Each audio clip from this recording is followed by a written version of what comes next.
ಶ್ರೀ ಗುರುಭ್ಯೋ ನಮಃ. ಹರಿ ಓಂ. ಸೃಷ್ಟಿಸ್ಥಿತ್ಯಪ್ಯಯೇಹ ನಿಯತಿ ದೃಶಿತಮೋ ಬಂಧಮೋಕ್ಷಾಶ್ಚ ಯಸ್ಮಾತ್ ಅಸ್ಯ ಶ್ರೀ ಬ್ರಹ್ಮರುದ್ರ ಪ್ರಭೃತಿ ಸುರನರದ್ವೀಷ ಶತ್ರುತ್ಮಕಸ್ಯ ವಿಷ್ಣೋರ್ವ್ಯಸ್ತಾಃ ಸಮಸ್ತಾಃ ಸಕಲಗುಣನಿಧಿಃ ಸರ್ವದೋಷವ್ಯಪೇತಃ ಪೂರ್ಣಾನಂದೋ ವ್ಯಯೋ ಯೋ ಗುರುರಪಿ ಪರಮಃ ಚಿಂತಯೇತಂ ಮಹಾಂತಂ.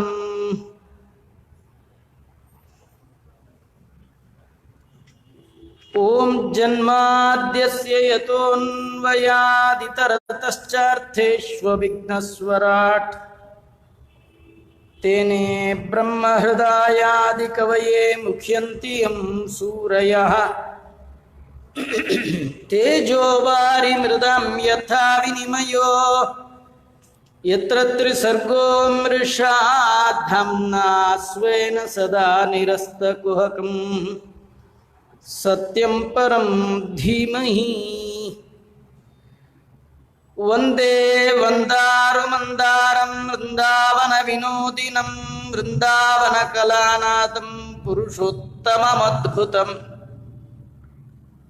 ನಾರಾಯಣಂ ನಮಸ್ಕೃತ್ಯ ನರಂ ಚೈವ ನರೋತ್ತಮಂ ದೇವೀಂ ಸರಸ್ವತೀಂ ವ್ಯಾಸಂ ತತೋ ಗ್ರಂಥಮುದೀರಯೇತ್.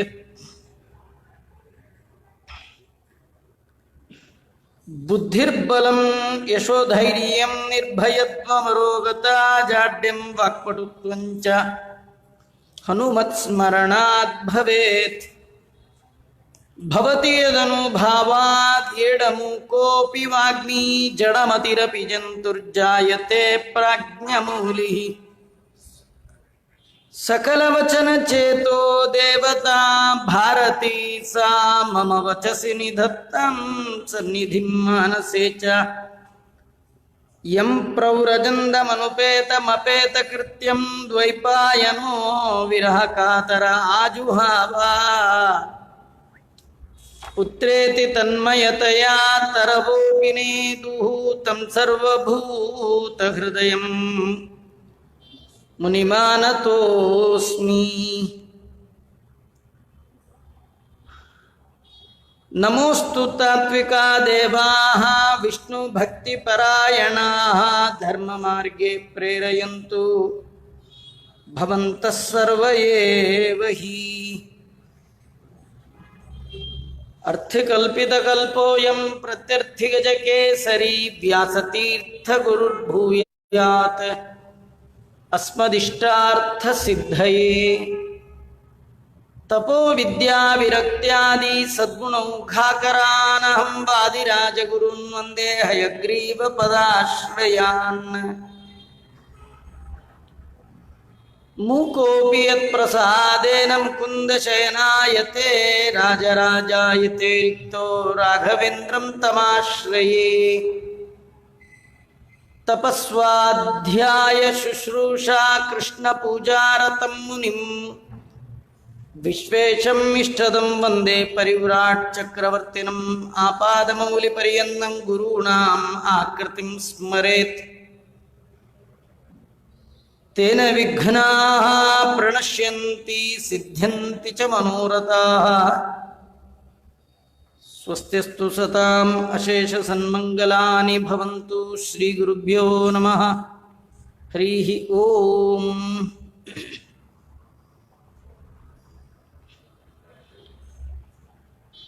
ಈ ಅಧಿಕ ಮಾಸದಲ್ಲಿ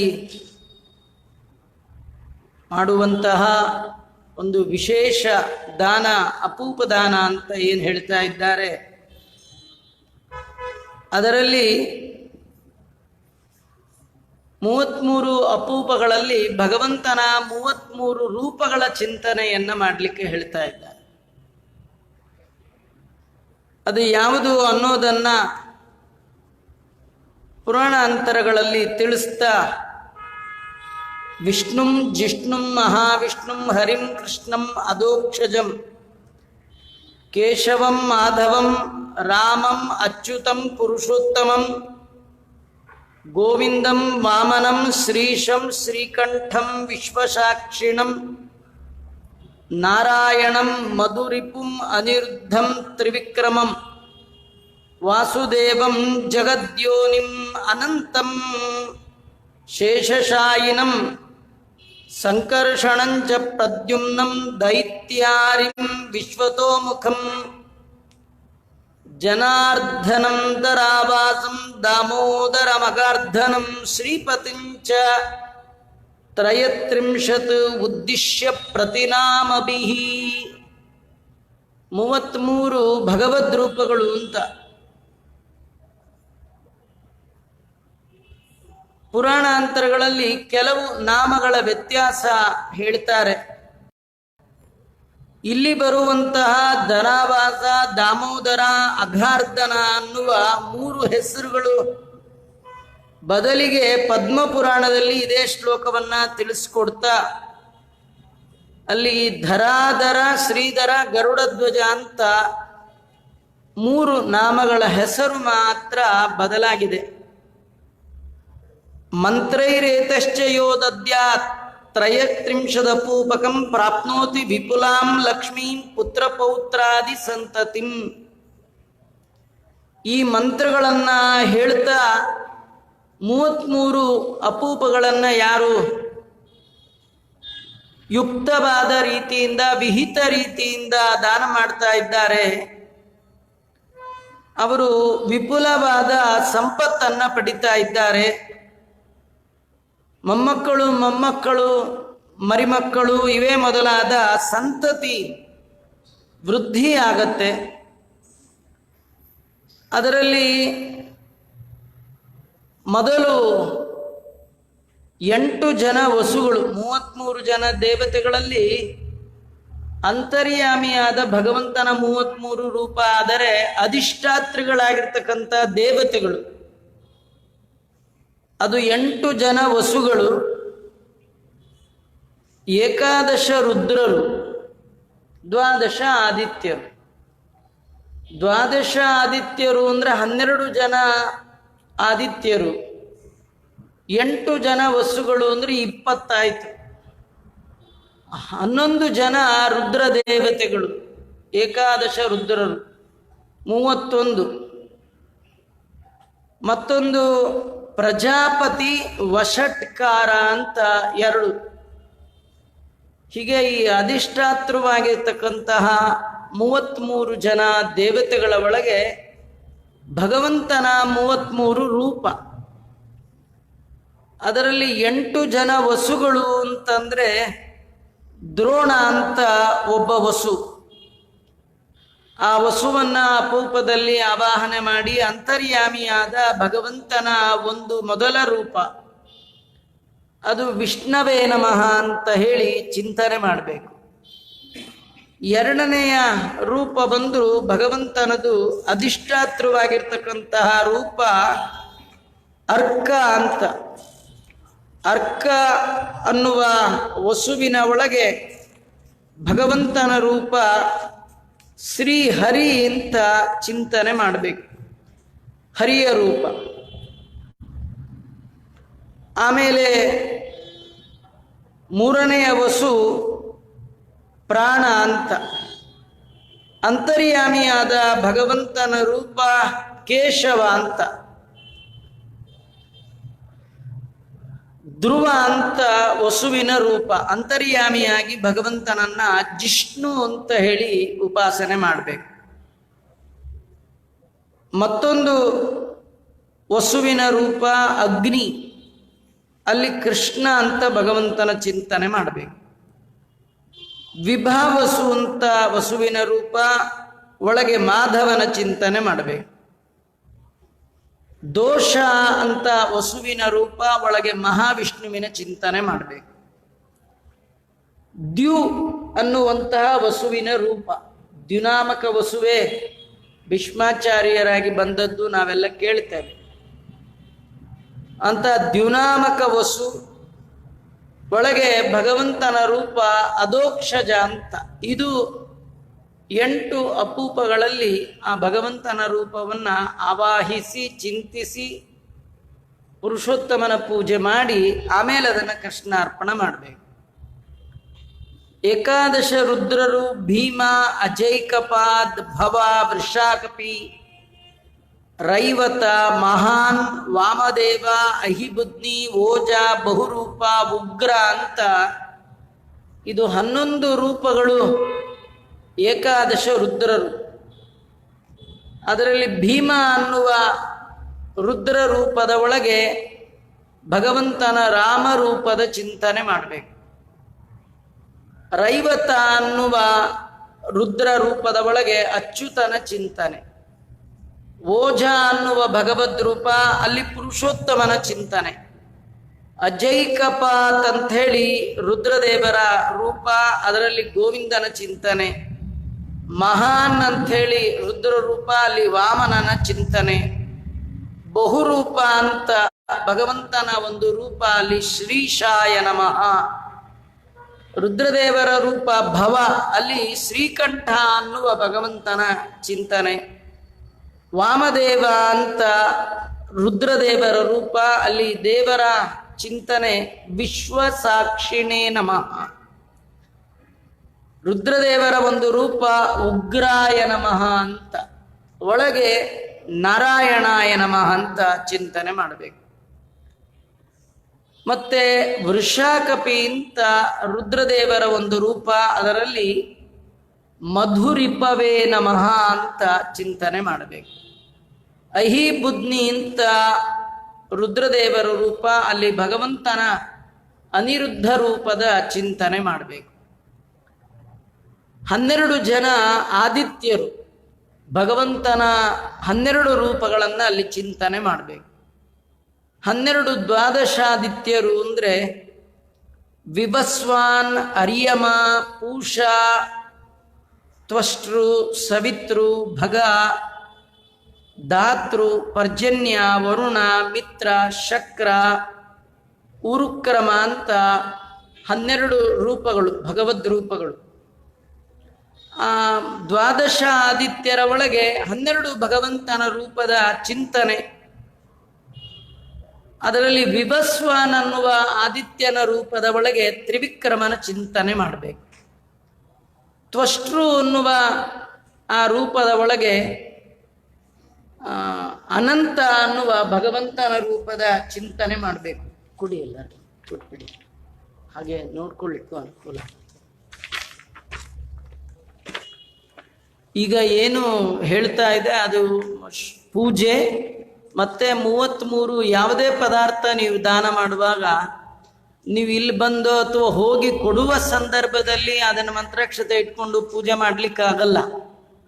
ನೀವು ಮನೆಯಿಂದ ಪದಾರ್ಥ ತರುವಾಗಲೇ ಇದನ್ನು ಇಟ್ಕೊಂಡು ಒಂದ್ಸತಿ ಅದರ ಮೇಲೆ ಮಂತ್ರಾಕ್ಷತೆಯನ್ನು ಏರಿಸಿ ಈ ರೂಪಗಳ ಚಿಂತನೆ ಮಾಡಿ, ಮತ್ತೆ ಮನೆಯಲ್ಲಿರುವ ಕೃಷ್ಣನ ಒಂದು ವಿಗ್ರಹವೋ ಪ್ರತಿಮೆಗೋ ಪುರುಷೋತ್ತಮನ ಪೂಜೆ ಮಾಡಬೇಕು. ಆ ಪುರುಷೋತ್ತಮನ ಪೂಜಾ ವಿಧಾನವನ್ನು ಕೂಡ ಇದರೊಳಗಿದೆ. 33 ಭಗವದ್ ರೂಪಗಳು, 33 ದೇವತೆಗಳು, ಆ ರೂಪವೂ ಇದೆ. ಮೊದಲು ಸಂಕಲ್ಪ ಮಾಡಿಕೊಂಡು ಮನೆಯಲ್ಲೇ ಎಲ್ಲ ಮಾಡಬೇಕು. ಯಾಕಂದರೆ ನೀವು ಹೋಗಿ ಕೊಡುವ ಕಡೆ ಅದು ಅಷ್ಟು ಪರಿಪೂರ್ಣವಾಗಿ ಆಗಬಹುದು, ಟೈಮಿಂಗ್ ಆಗದೇನೂ ಇರಬಹುದು.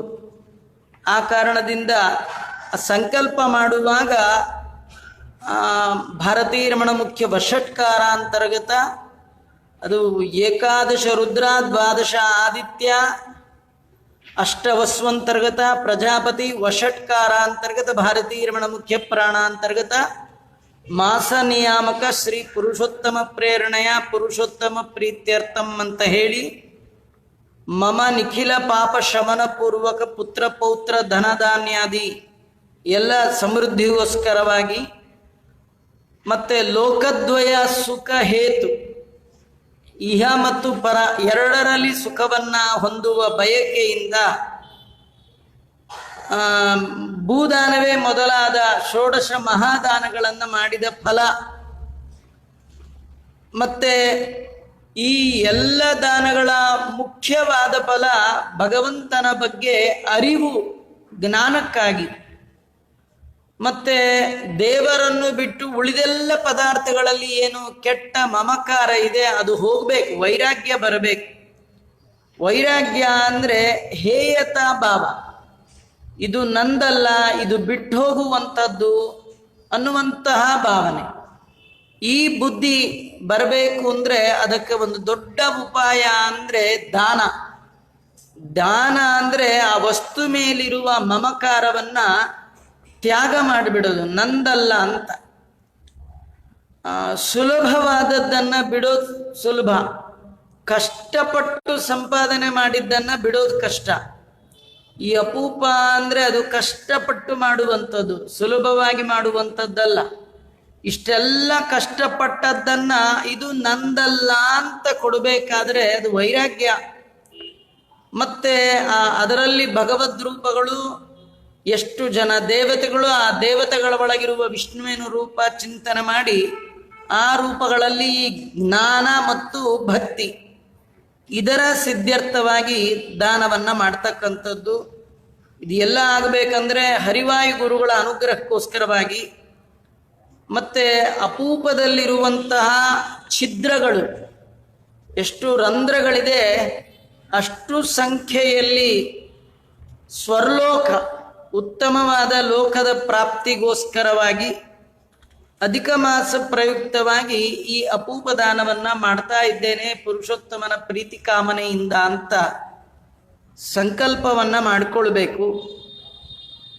ದಾನ ಮಾಡುವ ಪದಾರ್ಥ ಅದು ಇಡುವ ಮೊದಲು ಕೆಳಗೆ ಗೋಮಯದಿಂದ ಮಂಡಲವನ್ನು ಮಾಡಬೇಕು. ಅಲ್ಲಿ ಅಷ್ಟದಳ ಪದ್ಮವನ್ನು ರಂಗವಲ್ಲಿಯಿಂದ ಹಾಕಬೇಕು. ಎಲ್ಲಿ ನೀವು ರಂಗೋಲಿ ಹಾಕಿದ್ರೂ ಅಲ್ಲಿ ಲಕ್ಷ್ಮಿ ಇದ್ದಾಳೆ ಎನ್ನುವ ಭಾವನೆ. ಆ ಲಕ್ಷ್ಮಿ ಅಂತಾದ್ಮೇಲೆ ಅದಕ್ಕೆ ಅರ್ಶನ ಕುಂಕುಮ ಮಂತ್ರಾಕ್ಷತೆ ಪೂಜೆ ಮಾಡಿ ಅದರ ಮೇಲೆ ದಾನದ ವಸ್ತುವನ್ನು, ಅದು ಏನು 33 ಸಂಖ್ಯೆಯಲ್ಲಿ ಇಟ್ಕೊಂಡಿರ್ತೀರಿ ಅದನ್ನು ಇಡ್ತಕ್ಕಂಥದ್ದು. ವಿಶೇಷವಾಗಿ ಅಪೂಪವನ್ನು ಮಾಡುವಾಗ ಕಂಚಿನ ಪಾತ್ರೆ, ಅದರ ಮೇಲೆ ಒಂದು ತಟ್ಟೆ, ಅಡಿಯಲ್ಲಿ ಮುಡಿಯಲ್ಲಿ ವಸ್ತ್ರಗಳು ಮಾಡಿ ಬಂದ ಬ್ರಾಹ್ಮಣನ ಒಳಗೆ ಪುರುಷೋತ್ತಮನ ಚಿಂತನೆ ಮಾಡಿ ಕೊಡುವ 33 ಪದಾರ್ಥಗಳ ಒಳಗೆ ಈ ಭಗವದ್ ರೂಪವನ್ನು ಚಿಂತನೆ ಮಾಡಿ ಮಂತ್ರಾಕ್ಷತೆಯನ್ನು ಹಾಕಬೇಕು. ದ್ರೋಣಾಂತರ್ಗತ ಭಾರತೀ ರಮಣ ಮುಖ್ಯ ಪ್ರಾಣಾಂತರ್ಗತ ವಿಷ್ಣವೇ ನಮಃ ವಿಷ್ಣುಂ ಆವಾಹಯಾಮಿ. ಧ್ರುವಾಂತರ್ಗತ ಭಾರತೀ ರಮಣ ಮುಖ್ಯ ಪ್ರಾಣಾಂತರ್ಗತ ಜಿಷ್ಣವೇ ನಮಃ ಜಿಷ್ಣುಂ ಆವಾಹಯಾಮಿ. ಹೀಗೆ 8 ಜನ ವಸುಗಳು, 11 ಜನ ರುದ್ರರು, 12 ಜನ ಆದಿತ್ಯರು, ಒಂದು ಪ್ರಜಾಪತಿ ದೇವತಾ. ಪ್ರಜಾಪತ್ಯಂತರ್ಗತ ಭಾರತೀ ರಮಣ ಮುಖ್ಯ ಪ್ರಾಣಾಂತರ್ಗತ ಅರ್ಧನಾಯ ನಮಃ ಅಗಾರ್ಧನಾಯ ನಮಃ ಶ್ರೀ ಅಗಾರ್ಧನಂ ಆವಾಹಯಾಮಿ. ಕಡೆಯ ದೇವತೆ ವಷಟ್ಕಾರ ಅಂತರ್ಗತ ಭಾರತೀ ರಮಣ ಮುಖ್ಯ ಪ್ರಾಣಾಂತರ್ಗತ ಶ್ರೀಪತಯೇ ನಮಃ ಶ್ರೀಪತಿಂ ಆವಾಹಯಾಮಿ ಅಂತ ಇದು ಆವಾಹನೆ ಮಾಡಬೇಕು. ಆವಾಹನೆ ಮಾಡಿ ಮನೆಯಲ್ಲಿರುವಂತಹ ಒಂದು ಕೃಷ್ಣನ ಪ್ರತಿಮೆಯೋ ಅಥವಾ ದೇವರ ಏನಿದೆಯೋ ವಿಷ್ಣುವಿನ ಅಲ್ಲಿ ಪುರುಷೋತ್ತಮ ಪೂಜಾ ಮಾಡಬೇಕು. ದಾನ ಕೊಡೋ ದಿನ ವಿಶೇಷವಾಗಿ ಪುರುಷೋತ್ತಮ ಪೂಜಾ. ಮನೆಯಲ್ಲಿ ಮಾಡುವಂಥ ನಿತ್ಯ ಪೂಜೆ ಬೇರೆ, ವಿಶೇಷವಾಗಿ ದಾನ ಕೊಡುವಂಥ ದಿನ ಪುರುಷೋತ್ತಮ ಪೂಜಾ ಅಂತ ಮಾಡಿ ಅದಕ್ಕೆ ಸಂಬಂಧಪಟ್ಟ ಹಾಗೆ ಪೌರಾಣಿಕ ಮಂತ್ರಗಳಿಂದ ಆ ಒಂದು ಅಧ್ಯಾಯವೇ ಈ ಬೃಹನ್ನಾರದೀಯ ಪುರಾಣದ ಒಳಗೆ ಪುರುಷೋತ್ತಮ ಪೂಜಾ ವಿಧಿ ಅಂತಾನೆ ಒಂದು ಅಧ್ಯಾಯ ಇದೆ. ಅದರಿಂದ ಸಂಗ್ರಹ ಮಾಡಿ ಇದನ್ನು ಮಾಡಿಕೊಟ್ಟಿರ್ತಕ್ಕಂಥದ್ದು. ಅವತ್ತು ಪುರುಷೋತ್ತಮನ ಪೂಜೆ ಮಾಡ್ತೇನೆ ಅಂತ ಹೇಳಿ ಸಂಕಲ್ಪ ಮಾಡಿಕೊಂಡು ಮಂತ್ರಾಕ್ಷತೆ ನೀರು ಬಿಟ್ಟು ಕೈಯಲ್ಲಿ ಮಂತ್ರಾಕ್ಷತೆ ಹೂವು ಹಿಡಿದು ವಿಷ್ಣು ಪ್ರತಿಮೆಗೆ ಧ್ಯಾನ ಮಾಡಿ ಹಾಕಬೇಕು. ಶ್ರೀವತ್ಸ ವಕ್ಷಸಂ ಶಾಂತಂ ನೀಲೋತ್ಪಲ ದಲಚ್ಯುತಂ ತ್ರಿಭಂಗ ಲಲಿತಂ ಧ್ಯಾಯೇತ್ ಸರಾಧಂ ಪುರುಷೋತ್ತಮಂ ರಾಧಿಕಾ ಸಮೇತ ಪುರುಷೋತ್ತಮಾಯ ನಮಃ ಅಂತ ಹೇಳಿ ಮಂತ್ರಾಕ್ಷತೆ ಹೂವ ಏರಿಸಬೇಕು ದೇವರಿಗೆ. ಅದು ಧ್ಯಾನ. ಆಮೇಲೆ ಆಗಚ್ಚ ದೇವದೇವೇಶ ಪುರಾಣ ಪುರುಷೋತ್ತಮ ರಾಧೆಯ ಸಹಿತಾಶ್ಚ ಗ್ರಹಣ ಪೂಜನಂ ಮಮ ಅಂತ ಹೇಳಿ ಆವಾಹನೆ. ಆಸನ, ಅರ್ಘ್ಯ, ಪಾದ್ಯ, ಆಚಮನ, ಪಂಚಾಮೃತ, ಸ್ನಾನ, ಯೋಗೇಶ್ವರಾಯ ದೇವಾಯ ಗೋವರ್ಧನ ಧರಾಯ ಚ ಯಜ್ಞಾನಾಂ ಪತಯೇನಾಥ ಗೋವಿಂದಾಯ ನಮೋ ನಮಃ ಅಂತ ಹೇಳಿ ಪುರುಷೋತ್ತಮ ಪ್ರೀತಿಗಾಗಿ ಸ್ನಾನವನ್ನ ದೇವರಿಗೆ ಮಾಡಿಸ್ತಕ್ಕಂಥದ್ದು. ಉತ್ತಮವಾದ ವಸ್ತ್ರವನ್ನ ಭಗವಂತನಿಗೆ ಅರ್ಪಣೆ ಮಾಡ್ತಕ್ಕಂಥದ್ದು, ಉಪವೀತವನ್ನ ದೇವರಿಗೆ ಅರ್ಪಣೆ ಮಾಡ್ತಕ್ಕಂಥದ್ದು, ಉತ್ತಮವಾದ ಗಂಧವನ್ನ ಅವತ್ತು ಸಿದ್ಧ ಮಾಡಿಟ್ಕೊಂಡು ಅದನ್ನು ಭಗವಂತನಿಗೆ ಅರ್ಪಣೆ ಮಾಡಬೇಕು. ಅಕ್ಷತೆಯನ್ನ ಭಗವಂತನಿಗೆ ಅರ್ಪಣೆ ಮಾಡಬೇಕು. ಭಗವಂತನಿಗೆ ಹೂವಿನ ಹಾರ, ವಿಶೇಷವಾಗಿ ಆ ಕಾಲದಲ್ಲಿ ಸಿಗುವಂಥ ಹೂವನ್ನ ದೇವರಿಗೆ ಪುರುಷೋತ್ತಮ ಪೂಜಾಂಗವಾಗಿ ಅರ್ಪಣೆ ಮಾಡಬೇಕು. ಇದಾದ್ಮೇಲೆ ದೇವರ ರೂಪಗಳು, ಅವಯವಗಳು, ಅದು ಭಗವಂತನ ಒಂದೊಂದು ಅವಯವವೂ ಕೂಡ ಭಗವಂತನಷ್ಟೇ ಪೂರ್ಣವಾದ ಕಾರಣ ಅಂಗಪೂಜಾ ಅಂತ. ಪ್ರತಿಯೊಂದು ಅಂಗ ಚಿಂತನೆ ಮಾಡಿ ಅದರ ಮೇಲೆ ಮಂತ್ರಾಕ್ಷತೆ ಹೂವು ಹಾಕಬೇಕು. ಯಾಕಂದ್ರೆ ಭಗವಂತನ ಯಾವ ಅಂಗವೂ ಕೂಡ ಊನ ಅಲ್ಲ, ಅದು ಮಂಗಳಮಯವಾದಂತಹ ಅಂಗಗಳು. ಅದರ ಚಿಂತನೆ ಬಹುದೊಡ್ಡ ಫಲವನ್ನ ಕೊಡ್ತಕ್ಕಂಥದ್ದು.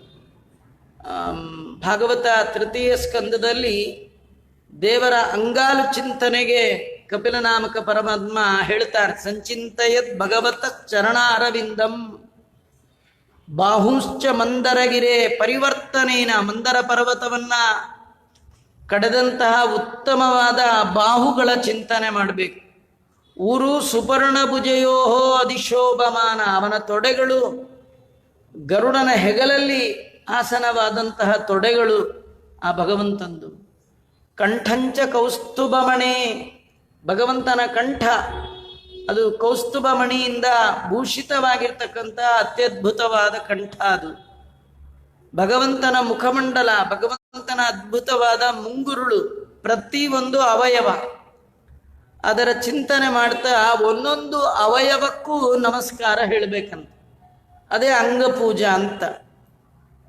ಅದು ಶ್ರೀ ನಂದಾತ್ಮಜಾಯ ನಮಃ ಪಾದೌ ಪೂಜಯಾಮಿ, ಶ್ರೀ ಯಶೋದಾತನಯಾಯ ನಮಃ ಗುಲ್ಬೌ ಪೂಜಯಾಮಿ ಅಂತ ಹೇಳಿ ದೇವರ ಪ್ರತಿಯೊಂದು ಅಂಗವನ್ನು ಚಿಂತನೆ ಮಾಡ್ತಾ ಶಿರದ ತನಕ, ಪಾದದಿಂದ ಆರಂಭ ಮಾಡಿಕೊಂಡು ಶಿರದ ಪರ್ಯಂತರವಾಗಿ ಇದು ಚಿಂತನೆಯ ಆರೋಹಣ ಕ್ರಮ. ಜಗದ್ಗುರು ಮಧ್ವಾಚಾರ್ಯರು ಕೂಡ ದ್ವಾದಶ ಸ್ತೋತ್ರದಲ್ಲಿ ಹೇಳುವಾಗ ಹೃತ್ತಮಶ್ಯ ಮನೇರ್ಕಾಭಂ ಶ್ರೀಪತೇರ್ ಪಾದ ಪಂಕಜಂ, ಆಮೇಲೆ ಜಾಂಬೂನದಾಂಬರಾಧಾರಂ ನಿತಂಬಂ ಚಿಂತ್ಯಮೀಶತು ಸ್ವರ್ಣಮಂಜೀರ ಸಂವೀತ ಮಾರೂಢಂ ಜಗದಂಬಯ ಉದರಂ ಚಿಂತಮೀಶಸ್ಯ ತನುತ್ವೇಪ್ಯಕಿಲಂಬರಂ ಒಲಿತ್ರಯಾಂಗಿತಂ ನಿತ್ಯಂ ಉಪಗೂಢಂ ಶ್ರೀಯೈಕಯ ಸ್ಮರಣೀಯ ಮುರೋ ವಿಷ್ಣೋ ಇಂದಿರಾವಾಸಮೀಶಿತು ಎಲ್ಲ ಪಾದದಿಂದ ಆರಂಭ ಮಾಡಿಕೊಂಡು ಶಿರಪರ್ಯಂತರವಾಗಿ ಧ್ಯಾನದ ಕ್ರಮವನ್ನು ಏನು ಹೇಳಿದ್ದಾರೆ.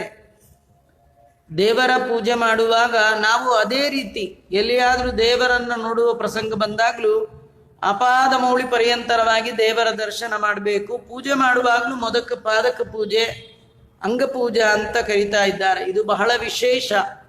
ಷೋಡಶೋಪಚಾರ ಪೂಜೆಯಲ್ಲಿ ಅಂಗಪೂಜೆ ಬಹಳ ವಿಶೇಷ, ಅದನ್ನು ಮಾಡಬೇಕು.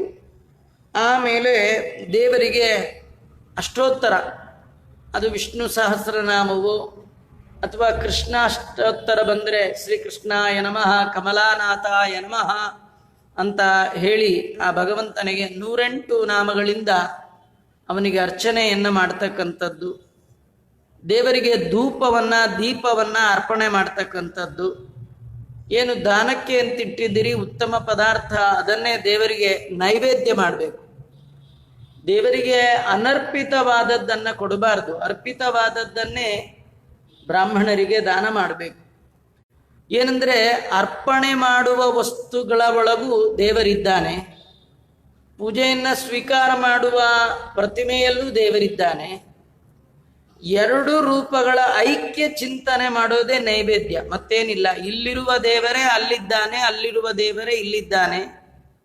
ಪದಾರ್ಥದ ಒಳಗಿರುವ ದೇವರಿಗೂ ಪ್ರತಿಮೆಯಲ್ಲಿರುವ ದೇವರಿಗೂ ಬ್ರಾಹ್ಮಣರ ಅಂತರ್ಯಾಮಿಯಾಗಿ ಬಂದ ದಾನ ಸ್ವೀಕಾರಕ್ಕಾಗಿ ಬಂದಂತಹ ಬ್ರಾಹ್ಮಣನ ಒಳಗಿರುವ ಭಗವಂತನ ರೂಪಕ್ಕೂ ಯಾವ ವ್ಯತ್ಯಾಸವೂ ಇಲ್ಲ ಅಂತ ತಿಳಿದು ಭಜಿಸುವುದೇ ಅದು ಫಲ. ನೀವು ಕೊಟ್ಟದ್ದಕ್ಕೆ ಉತ್ತಮ ಫಲ. ಇದನ್ನ ನೈವೇದ್ಯ ಅಂತ ಕೂಡ ಕರೀತಾ ಇದ್ದಾರೆ. ನೈವೇದ್ಯ ಅಂದ್ರೆ ನಿವೇದನ ಮಾಡಲಿಕ್ಕೆ, ಅರ್ಪಣೆ ಮಾಡಲಿಕ್ಕೆ ಯೋಗ್ಯವಾಗಿ ಸಂಸ್ಕಾರ. ಆಮೇಲೆ ದೇವರಿಗೆ ತಾಂಬೂಲವನ್ನ, ಆಚಮನವನ್ನ, ಕರೋದ್ವರ್ತನ, ದಕ್ಷಿಣ, ನೀರಾಜನ, ಭಗವಂತನಿಗೆ ನಮಸ್ಕಾರ, ಮಂತ್ರಪುಷ್ಪ ಇತ್ಯಾದಿಗಳನ್ನು ಸಮರ್ಪಣೆ ಮಾಡಿ ದೇವರ ಸ್ಮರಣೆ ಮಾಡ್ತಾ ಸ್ಮೃತ್ಯಾಚ ಹೇಳಿ ಮಂತ್ರಾಕ್ಷತೆ ನೀರನ್ನು ಬಿಟ್ಟು ಪುರುಷೋತ್ತಮ ಪೂಜಾ ವಿಧಾನೇನ ಭಗವಾನ್ ಭಾರತೀರಮಣ ಮುಖ್ಯ ಪ್ರಾಣ ಅಂತರ್ಗತ ಮಾಸ ನಿಯಾಮಕ ಶ್ರೀ ಪುರುಷೋತ್ತಮ ಪ್ರಿಯತಾಂ. ತುಂಬ ಜನ ಮಾಡಿರ್ತಾರೆ. ಈ ಮಾಡುವ ಕಡೆ ಒಳಗೆ ಪ್ರಿಯತಾ ವರದೋ ಭವತು ಅಂತೆಲ್ಲ, ವರದಾಗಿರದ ಅಂತೆಲ್ಲ ಸೇರಿಸ್ತಾರೆ. ಅವನು ವರದನೇ. ಆದರೆ ನೀವು ಕೇಳಬೇಕಾದಿಲ್ಲ. ಸಕಾಮನೆಯಿಂದ ಕರ್ಮವನ್ನು ಮಾಡಬಾರ್ದು, ನಿಷ್ಕಾಮನೆಯಿಂದ ಮಾಡಬೇಕು. ದೇವರಿಗೆ ನಾವು ಅರ್ಪಣೆ ಮಾಡುವಾಗ ಪ್ರಿಯತಾಂ ಸುಪ್ರೀತೋ ಭವತು ಶ್ರೀಕೃಷ್ಣಾರ್ಪಣಮಸ್ತು. ತೃಪ್ತನಾಗಷ್ಟೇ. ನೀನು ತೃಪ್ತನಾದರೆ ಸಾಕು. ನಿನ್ನ ತೃಪ್ತಿ ನಾನು ಮಾಡುವ ಎಲ್ಲ ಕರ್ಮಗಳ ಮೂಲ ಉದ್ದೇಶ. ಭಗವಂತ ನೀನು ಪ್ರೀತನಾದರೆ ಸಾಕು. ಅದು ಬಿಟ್ಟು ಮತ್ತೊಂದು ಕಾಮನೆ ಕರ್ಮ ಮಾಡುವ ಸಜ್ಜನನಾದ ಭಕ್ತನಿಗೆ ಮನಸ್ಸಿನಲ್ಲಿಯೂ ಬರಬಾರದು. ನಿಷ್ಕಾಮದಿಂದ ಕರ್ಮ ಮಾಡಿದಾಗ ಆ ಕರ್ಮಗಳು ಪರಿಪೂರ್ಣವಾದ ಫಲವನ್ನು ಕೊಡುತ್ತೆ. ಆ ಫಲಗಳು ಅನಂತವಾದ ಫಲವನ್ನೇ ಕೊಡ್ತಕ್ಕಂಥದ್ದು ಅಂತ ತಿಳಿಸ್ತಾ ಇದ್ದಾರೆ. ಇಂತಹ 33 ರೂಪಗಳ ಚಿಂತನೆ ಮಾಡಿ ಅದನ್ನು ಬ್ರಾಹ್ಮಣರಿಗೆ ಅಲ್ಲಿ ಪುರುಷೋತ್ತಮ ಇದ್ದಾನೆ ಅಂತ ತಿಳ್ಕೊಂಡು ಅವರ ಮೇಲೆ ಮಂತ್ರಾಕ್ಷತೆ ಹಾಕಿ ಬಂದ ಬ್ರಾಹ್ಮಣರಿಗೆ ಅರ್ಘ್ಯ ಪಾದ್ಯ ಆಚಮನಾದಿಗಳನ್ನು ಕೊಟ್ಟು ಅವರಿಗೆ ಕಾಲನ್ನು ತೊಳೆದು ಅವರಿಗೆ ಗಂಧಾಕ್ಷತೆಯನ್ನು ಕೊಟ್ಟು ವಸ್ತ್ರವನ್ನು ಹೊದ್ದಿಸಿ ಅವರಿಗೆ ಈ ಅಪೂಪವನ್ನು ದಾನ ಮಾಡಬೇಕು. ಮಾಡುವಾಗ ದೇವರಲ್ಲಿ ಪ್ರಾರ್ಥನೆ ಮಾಡಬೇಕು. ವಿಷ್ಣು ರೂಪಿ ಸಹಸ್ರಾಂಶು ಸರ್ವಪಾಪ ಪ್ರಣಾಶನ ಅಪೂಪಾನ್ನ ಪ್ರದಾನೇನ ಮಮ ಪಾಪಂ ವ್ಯಪೋಹತು. ಈ ಅಪೂಪ ಇದನ್ನು ದಾನ ಮಾಡ್ತಾ ಇದ್ದೇನೆ. ಸೂರ್ಯನ 1000 ಕಿರಣಗಳಂತೆ ನಿನ್ನ ವ್ಯಾಪ್ತಿ. ಇಡೀ ಅಪೂಪದ ಒಳಗೆ ಎಲ್ಲ ಕಡೆ ನೀನು ವ್ಯಾಪ್ತನಾಗಿದ್ದೀಯ. ಅಂತಹ ನೀನು ನಾನು ಜನ್ಮ ಜನ್ಮಾಂತರದಲ್ಲಿ ಮಾಡಿದ ಸಕಲ ಪಾಪಗಳನ್ನು ಪರಿಹಾರ ಮಾಡಿ ನನ್ನನ್ನು ಉದ್ಧಾರ ಮಾಡು ಅಂತ ಪ್ರಾರ್ಥನೆ ಮಾಡ್ತಕ್ಕಂಥದ್ದು. ಜ್ಞಾನ ಪುರಸ್ಸರವಾಗಿ ಮಾಡಿದ್ರೆ ಈ ಜನ್ಮದ ಪಾಪ ಮಾತ್ರ ಅಲ್ಲ, ಜನ್ಮ ಜನ್ಮಾಂತರದ ಪಾಪಗಳು. ಯಾಕೆಂದ್ರೆ ನಾವು ಈ ಜನ್ಮದಲ್ಲಿ ಮಾತ್ರ ಪಾಪ ಮಾಡಿದ್ದೇವೆ ಅಂತಲ್ಲ, ಹಿಂದೆ ಅರಿವಿಲ್ಲದ ಎಷ್ಟೋ ಜನ್ಮಗಳು ನಮಗೆ ಬಂದಿದೆ. ಆಗ ಪಾಪ ಮಾಡಿದ್ದೀವಿ, ಇದು ಪಾಪ ಇದು ಪುಣ್ಯ ಅನ್ನುವ ಜ್ಞಾನವೂ ಇಲ್ಲದೆ ಎಷ್ಟೋ ಜನ್ಮ. ಆದರೆ ಪಾಪವೇ. ಆ ಪಾಪದಿಂದ ಮತ್ತು ಎಷ್ಟೋ ಜನ್ಮಗಳಿಗೆ ಕಾರಣ ಆಗುವ ಕರ್ಮಗಳು ನಮ್ಮ ಹಿಂದೆ ಕೂತಿರುತ್ತೆ. ಆ ಎಲ್ಲ ಕರ್ಮಗಳನ್ನು ಕಳೆದುಕೊಳ್ಳುವಂಥ ಒಂದು ಸುವರ್ಣಾವಕಾಶ ಅಂದರೆ ಮಾನವ ಜನ್ಮ. ಈ ಮಾನವ ಜನ್ಮ ಬಂದಾಗ, ಅದರೊಳಗೂ ಬುದ್ಧಿ ನೆಟ್ಟಿಗಿರುವಾಗ, ಇಂಥ ಅವಕಾಶಗಳು ಬಂದಾಗ ಭಗವತ್ ಪ್ರೀತಿಕಾರಕವಾದ ವೈಷ್ಣವ ವಿಷ್ಣು ಧರ್ಮಗಳನ್ನು ಮಾಡುವಾಗ ಅದು ನೆನಪು ಮಾಡಿಕೊಳ್ಬೇಕು. ಜನ್ಮ ಜನ್ಮಾಂತರದಲ್ಲಿ ಮಾಡಿದ ಎಲ್ಲ ಪಾಪಗಳನ್ನು ಪರಮಾತ್ಮ ಪರಿಹಾರ ಮಾಡಿ ಉದ್ಧಾರ ಮಾಡು ಅಂಥೇಳಿ ಬ್ರಾಹ್ಮಣರ ಮುಂದೆ ಇಡುವಾಗ ನಾವು ಸಂಕಲ್ಪ ಮಾಡಿ ಈ ಮಂತ್ರವನ್ನು ಹೇಳಿ ಭಗವಂತನಿಗೆ ಅರ್ಪಣೆ ಮಾಡಬೇಕು ಅಂತ ಹೇಳ್ತಾ ಇದ್ದಾರೆ. ಕುರುಕ್ಷೇತ್ರಮಯೋ ದೇಶ ಕಾಲ ಪರ್ವತೋ ದ್ವಿಜೋಹರಿಹಿ ಪೃಥ್ವಿ ಸಮಮಿದಂ ದಾನಂ ಗೃಹಾಣ ಪುರುಷೋತ್ತಮ.